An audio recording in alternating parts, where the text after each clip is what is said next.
बिहार स्वस्थ बिहार, हमारा बिहार आदर्श बिहार। बिहार में शराब बिक्री एवं सेवन दंडनीय अपराध है। Bihar state beverages corporation limited, निबंधन उत्पाद एवं मद्य निषेध विभाग, बिहार सरकार। गुड मॉर्निंग, आप सभी को हमारे YouTube चैनल केबीएस कोचिंग में स्वागत है। मैं बिरबल कुमार आप सभी को आज गणित के अर्धवृत्त एक कंटेंट लेकर आया हूं, जो मैं आप लोगों को बिल्कुल ही सरल भाषा में पढ़ाऊंगा और इसके परिचय दूंगा, सूत्रों को सॉल्व कराऊंगा और इस वीडियो के अंत में आप सभी को कुछ प्रश्न किए जाएंगे, जिनका जवाब आप इस वीडियो के नीचे कमेंट बॉक्स में लिखकर दे सकते हैं। ठीक है, तो ये क्लास बहुत इंपॉर्टेंट होने वाला है। तो आइए शुरू करते हैं। जैसे कि आप बोर्ड पे देख रहे हैं, अर्धवृत्त। अर्धवृत्त को अंग्रेजी में सेमी सर्किल कहा जाता है। ठीक है, और अर्धवृत्त का जो फिगर होता है यानी चित्र होता है, देखिए कैसे होता है। वृत्त का आधा यानी वृत्त का आधा अर्धवृत्त कहलाएगा। इसमें भी एक केंद्र होता है और केंद्र से परिधि तक की दूरी को आर कहते हैं। क्या कहते हैं? आर कहते हैं। ये केंद्र हो गया और यहाँ से यहाँ तक की दूरी को क्या कहते हैं? आर कहते हैं। और परिधि से दूसरी परिधि तक केंद्र से होती हुई जो रेखाखंड जाती है ना, उसको कहते हैं हम लोग व्यास, और व्यास को डी से सूचित करते हैं। ठीक है, डी से सूचित करते हैं व्यास को। तो अर्धवृत्त, जैसे कि आप वृत्त को जानते हैं, वृत्त जो होता है एक पूरा राउंड ऐसे एक होता है सर्किल, और इसमें भी केंद्र से गुजरी हुई एक रेखाखंड होती है जिसको हम लोग व्यास कहते हैं। यहाँ भी है ये व्यास। और वृत्त का आधा, अगर इसे हम हटा दें तो ये जो हिस्सा बचता है ना, यही हो जाता है अर्धवृत्त। ओके, तो अर्धवृत्त में त्रिज्या होती है, केंद्र से लेकर परिधि की दूरी को त्रिज्या कहेंगे, और केंद्र से होती हुई परिधि, दो परिधि छोरों को मिलाने वाली रेखाखंड को व्यास कहते हैं। ओके, तो मैं आप सभी को यहाँ पर संकेत के रूप में व्यास, त्रिज्या जो होता है, त्रिज्या, इसको आर से सूचित किया जाता है। व्यास जो होता है इसे डी से सूचित किया जाता है, और त्रिज्या यानी आर जो होता है वह व्यास का आधा होता है, और डी यानी व्यास जो होता है त्रिज्या का दोगुना होता है। देखिए, त्रिज्या को आर से सूचित करते हैं, व्यास को डी से, और त्रिज्या जो होता है व्यास का आधा होता है, और व्यास जो होता है त्रिज्या का दोगुना होता है। ठीक है, और उसके बाद मैं आपको बताऊंगा कि अर्धवृत्त की परिधि क्या होता है। तो ये देखिए, ये जो लाइन जा रहा है ना, यहाँ से यानी इस छोर से लेकर ऐसे जो दूरी तय किया जाएगा जाने में, यही होता है अर्धवृत्त की परिधि। अर्धवृत्त की परिधि क्या होता है, तो यहाँ ध्यान दीजिएगा, यहाँ से यहाँ तक की दूरी को क्या कहेंगे हम लोग? अर्धवृत्त की परिधि। और ये परिधि ऐसे, माने परिधि का मतलब होता है बाहरी, परि मतलब बाहरी, मिति मतलब माप, परिधि जो होता है बाहरी माप होता है। तो ऐसे ऐसे जब आप राउंड करिएगा तो ये अर्धवृत्त की परिधि हो जाती है। और अर्धवृत्त की जो परिधि होती है, अर्धवृत्त की परिधि, अर्धवृत्त की परिधि को हम लोग सी से सूचित करते हैं, और यह होता है आर इंटू 2 प्लस पाई, या पाई प्लस 2 इंटू आर, यही होता है। ठीक है, और अर्धवृत्त का क्षेत्रफल, अर्धवृत्त का क्षेत्रफल जो होता है, क्षेत्रफल को तो हम लोग ए से सूचित करते हैं ना, और इसका क्षेत्रफल होता है 1/2 पाई आर स्क्वायर। मैं इस चित्र में क्षेत्रफल समझा दूं आप लोगों को।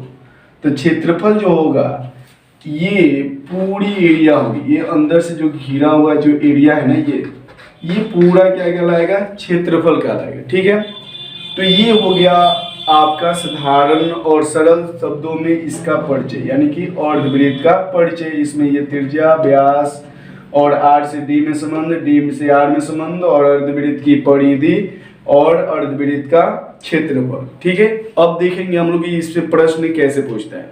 प्रश्न कैसे पूछता है इसको देखते हैं। तो आपको मान लीजिए प्रश्न दे दिया जाए, प्रश्न हो कि अर्धवृत्त की त्रिज्या 7 सेंटीमीटर हो तो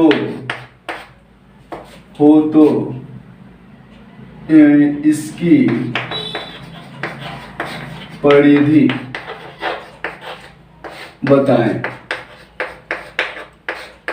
यदि आपसे प्रश्न किया जाए, प्रश्न जैसे कि देख रहे हैं कि अर्धवृत्त की परिधि 7 सेंटीमीटर हो तो इसकी परिधि बताएं, यानी कि अर्धवृत्त की परिधि बताएं।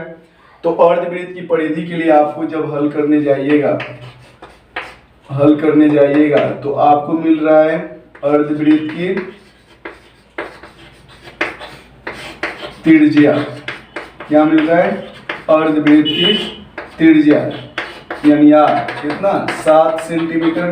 ओके, अर्धवृत्त की त्रिज्या कितना मिल रहा है? 7 सेंटीमीटर।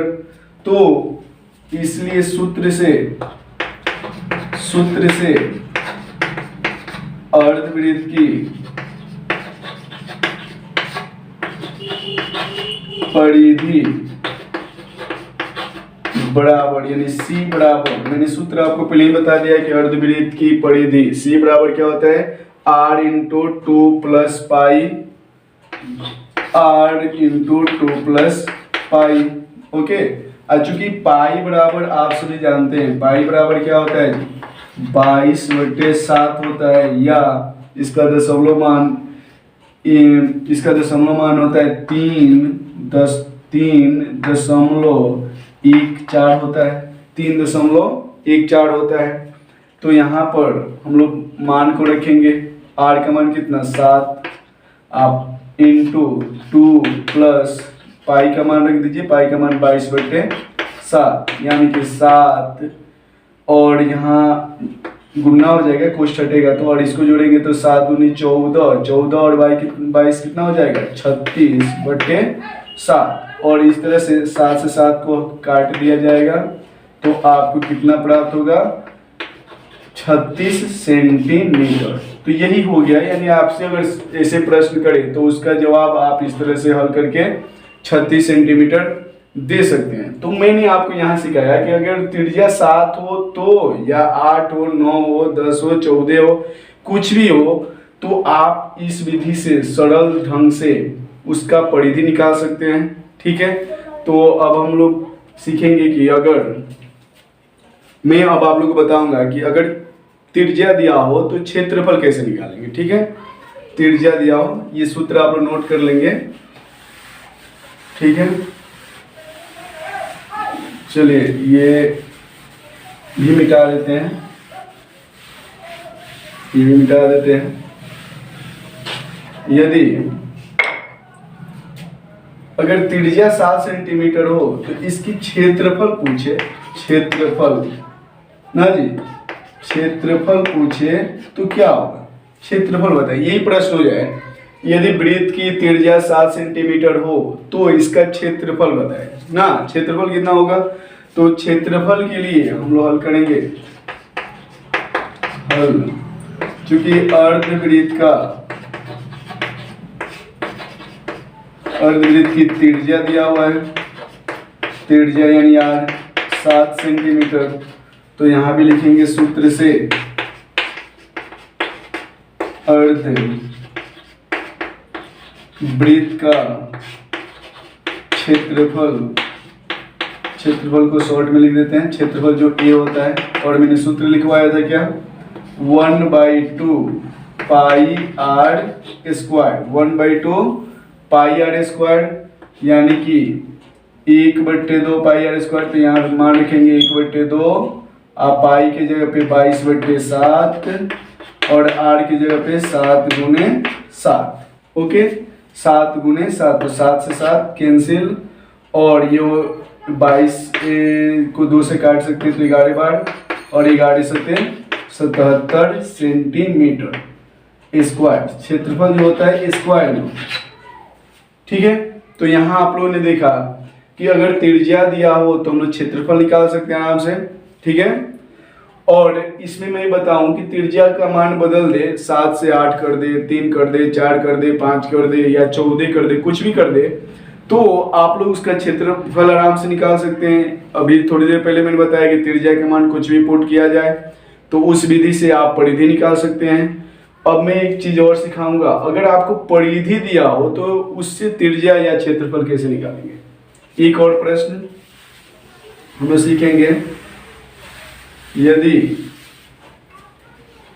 देखिए एक और प्रश्न,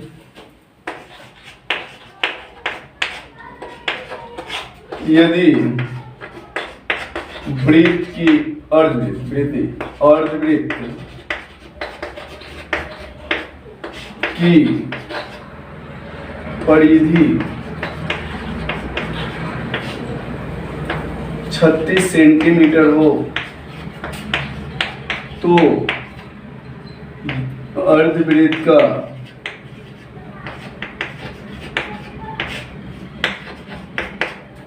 व्यास, अर्धवृत्त का व्यास और क्षेत्रफल बताएं।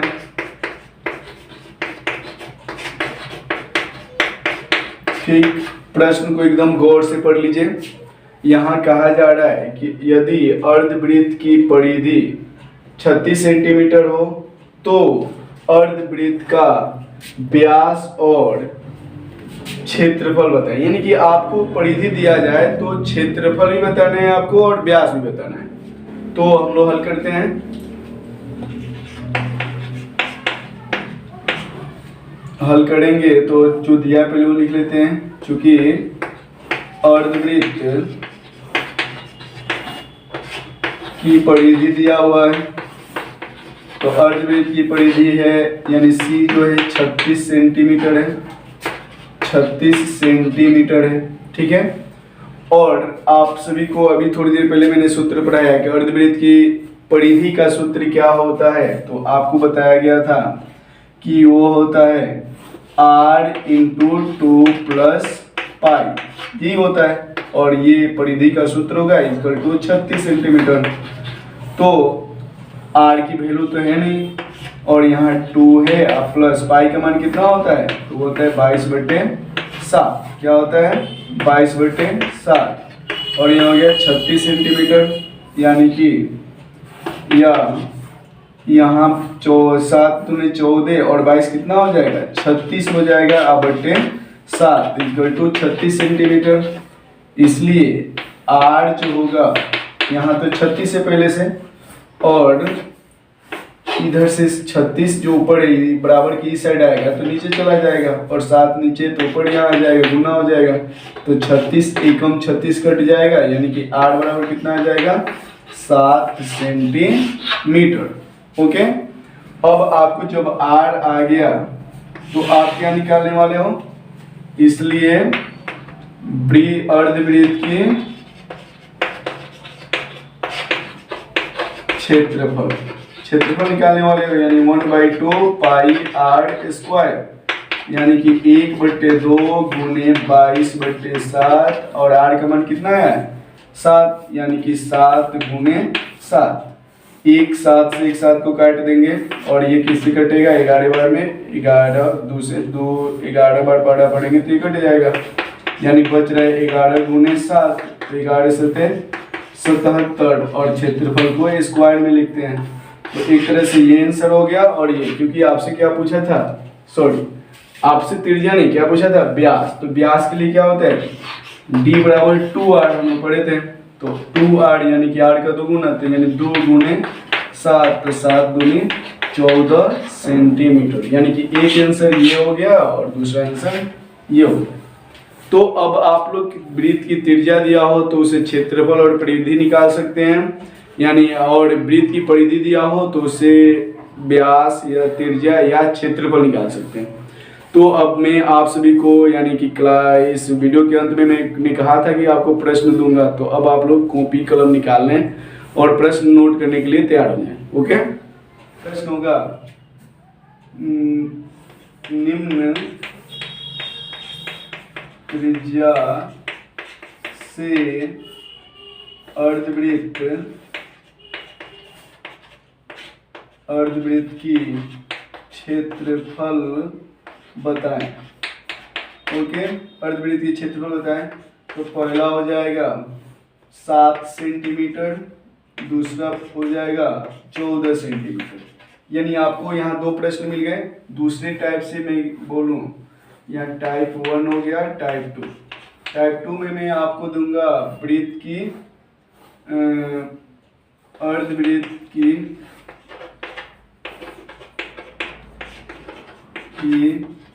परिधि 72 सेंटीमीटर हो तो मैं 1 नंबर में व्यास, 1 नंबर में व्यास और 2 नंबर में क्षेत्रफल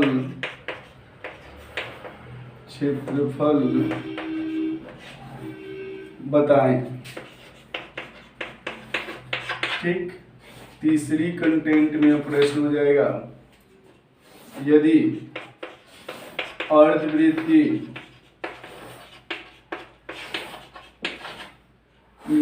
की व्यास 28 सेंटीमीटर हो तो वृत्त की परिधि बताएं। ठीक, देखिए मैंने आप लोगों को 5 प्रश्न दे दिया। 1 नंबर में मैंने पूछा कि त्रिज्या दिया हुआ है तो क्षेत्रफल बताएं। तो त्रिज्या एक 7 सेंटीमीटर, एक 14, दोनों से आपको क्षेत्रफल बता देना है। दूसरे नंबर पे मैंने कहा कि अर्धवृत्त की परिधि 72 सेंटीमीटर हो तो उसका 1 नंबर में क्या करिए, व्यास बताइए, दूसरा क्षेत्रफल बताइए। तीसरे नंबर में मैंने पूछा है कि यदि अर्धवृत्त की व्यास 28 सेंटीमीटर हो तो अर्धवृत्त की परिधि बताएं। ठीक, तो इस तरह से आपको मैंने 5 प्रश्न दिया और फटाफट आप लोग हल करके इसे क्या करिए, कमेंट बॉक्स में लिख दीजिए कि इसका आंसर ये है। ठीक है, तो इसी के साथ आज का क्लास समाप्त होता है। धन्यवाद।